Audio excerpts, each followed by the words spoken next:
Let's bring in Texas Congressman Troy Nehls. He is a member of the House Judiciary Committee, which is spearheading an investigation into the discovery of classified documents at President Biden's home and former office. So your colleagues in the Senate are pretty ticked off at the Director of National Intelligence, Avril Haines, because they asked for a damage assessment on both the documents that were taken from Mar-a-Lago, from Donald Trump, and these documents that were procured from President Biden. Here's what the Senate Committee Chairman Mark Warner, who's a Democrat, said about it. Listen here.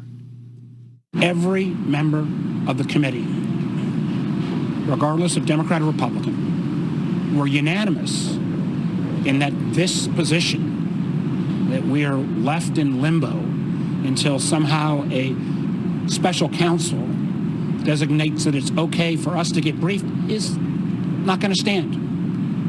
And all things will be on the table to try to make sure that doesn't happen. It's interesting that this has become a bipartisan issue. John, thanks for having me. It sounds like to me that Senator Warner and the others on that committee do not want to see Joe Biden run for a second term. That's what this is, and I believe there are several in the leadership in the Democrat Party that realize that Joe Biden is not fit to be the president for the next 6 years. And it's just not going to happen. So I think there are people in the party that would like to see the Republicans investigate the Biden family and kick him out of that race in 2024 because they want an alternate candidate. The Democrat Party does not want to see Joe Biden be the nominee. No, I want to send Joe Biden $25 because I want him to be the nominee. You know, without any kind of a damage assessment, it's difficult to know what these documents were all about and what kind of risk to national security their presence in an unsecure location might be, particularly a connection that there might be between these documents and Hunter Biden's business dealings.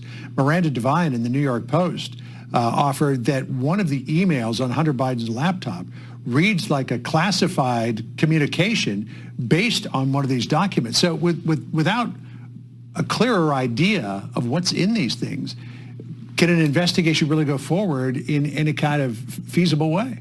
I would hope so, because the American people are going to demand it. But I have a lot of respect for the chairman of Judiciary, obviously Jim Jordan, and with Representative Comer, the chair of OGI. I think we're going to have a great opportunity now to investigate all of these issues as it relates to the Biden family, the documents. If you don't recall, look at when they went into Mar-a-Lago and Trump. Within a few days, they had static displays, pictures of all the documents they took out of Mar-a-Lago. I mean, they had all of it, and they displayed it for everyone to see. And now you got Garland and the DOJ trying to obstruct in this. I think it's shameful, but we'll get to the bottom of it. The American people are going to demand answers. It certainly seemed like somebody was trying to make a point after the Mar-a-Lago raid. I want to switch gears and ask about the depletion of stockpiles, because you served in the U.S. military, you in the Army Reserve, you were a tank commander in Kentucky. There is a new report from the Center for Strategic and International Studies that suggests, because of the amount of weapons that we've been giving to Ukraine, if we went into a conflict over Taiwan, we'd have a difficult time finding enough weapons for it. It said, quote, according to the results of a series of CSIS war games, the United States would likely run out of some munitions, such as long-range precision-guided munitions, in less than 1 week in a Taiwan Strait conflict. Are we risking our own ability to fight a conflict by giving so much material? I believe we are, and look at what he's done to the strategic oil reserves too. He's done the same thing there, depleted that. So now we're depleting our military, our munitions. It's going to take years for the industry to catch up, but it's up to $97 billion now, John, that we've sent Ukraine, all this military munitions. Now we want to send M1 Abrams tanks.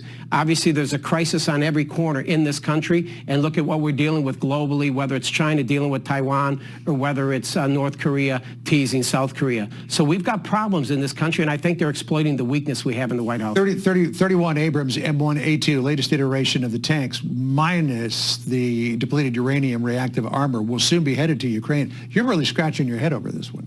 I am, because the American people have to understand that is a very powerful piece of equipment, but it requires an enormous amount of logistical support. You have to have a logistical package. It has a jet engine. When you have to remove that engine, you need a big crane. It's called an M88. It's a wrecker for a tank, and you need to have smart people working on that. You need to have the maintenance personnel. You need to have the individuals know how to... So you're saying that the tanks is just the price of entry here? Well, you have 4 people on a tank crew. You're going to need probably 6 or 7 just to support the maintenance on that tank, the fuel and everything else. Then you got to train them all up. as Yeah, well. yeah. Congressman, good to have you in today. Good to meet you as well. Yes, I would say this as it relates to Ukraine and what we're doing here, is that the American people aren't, I mean, it's billions of dollars now. John, if we really want to end this war, you want to end this war, Joe Biden, you need to call Donald Trump.